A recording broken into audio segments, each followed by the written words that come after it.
Hey y'all, it's Brett over at Hidden Creek, and one of the questions I have been getting asked a lot lately is for a sample timeline. So if you have our 12-hour wedding day package, people keep thinking like, okay, do I have an 8-hour wedding? Do I have a 4-hour wedding? How much time do I need for setup? How much time do I need for hair and makeup? And so I just want to give you a very quick rundown of a general timeline. Now, I do want to mention this timeline is extremely general. So there are so many things that are going to affect your timeline. Are you doing a first look? Are you doing hair and makeup on site? How many people do you have doing hair and makeup? How many people do you actually have like servicing the hair and makeup? If you have one person for hair and one person for makeup doing 20 girls, like that's going to take you forever. So it's just a lot of things that are going to affect your timeline. That's honestly why I tell you how much you need a wedding coordinator, someone to make this detailed timeline depending on you. If you go to like the Knot or Google or Pinterest and you look up wedding timelines, they're not really going to give you what you need. They're going to be extremely general, like I'm giving you today, just a general basic, but make sure that you have a wedding coordinator making something very specific for you and your wedding day. So just to get started, let's talk about a 12-hour time frame. So I have 11 a.m. venue opens. That would be when you get to start arriving. The vendors can arrive. They can start decor setup. You can start hair and makeup.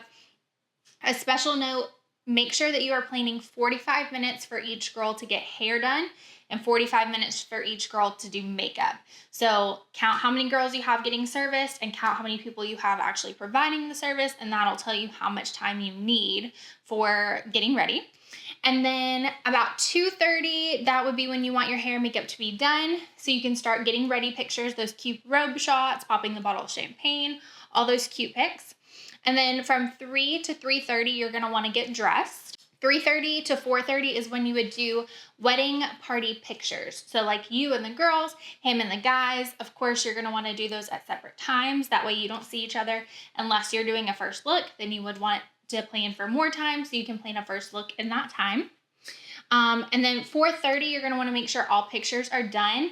I'm going based off of a 5 o'clock ceremony. So you're going to want to make sure that you are fully done with everything 30 minutes before ceremony. So that way your guests don't see you and you can kind of sneak away into the bridal suite and do little touch-ups right before ceremony. Ceremony I have as being from 5 to 5:30. That's usually about how long we see ceremony from walkout to the final person coming back in. And then from 5:30 to 6:30, that's going to be your cocktail hour. That's going to be when you're outside doing more shots with the full wedding party, bridesmaids and groomsmen all together, all of your family shots. And then you're also going to want to do newlywed photos at that time as well. And then you're going to want to come back in, have your dress bustled, freshen up a little bit, spend a couple minutes together saying, all right, we're married. And then that's when you will do your grand entrance about 6:45. Dinner to follow around 7, and then you're going to have about 8 o'clock for your cake cutting, special dances, and then the dance floor to open. So based on that 12-hour package, that would put your reception ending around 10 for the grand exit, and then cleanup from 10 to 11. So you see there how I did a 5 o'clock ceremony and then the send-off at 10. That is a 5-hour time frame. That is the ideal amount of time for an event. Whenever we see people going over 5 hours, it usually starts to fizzle at the end, and you kind of want to end on a high. You want everybody to leave having a lot of excitement.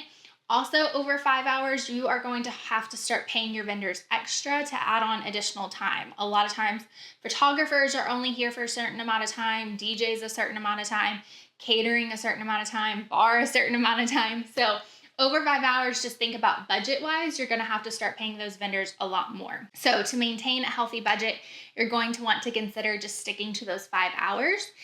But like I said earlier, make sure that you're planning enough setup time and enough hair and makeup time. Honestly, this being from 11 to 2:30 is going to be really tight if you have a big wedding party. So you might want to consider starting hair and makeup at a hotel or adding on additional hours to the venue, upgrading to the 14-hour package. There's a lot of options, but just make sure that you are planning enough time. One of the biggest headaches I see on the wedding day is people rushing because hair and makeup goes over. And then the photographer is like, man, we don't have enough time to get the pictures of this and the pictures of that, or the video can't get the video of certain things. And so you don't want to feel rushed on your wedding day. So make sure you are putting in a little bit of buffer time. But all of this goes to say that every timeline, again, is going to be a little bit different. Make sure you are hiring a coordinator who can make a very detailed timeline for you. If you need vendor recommendations for a coordinator, feel free to reach out to us or check out our website.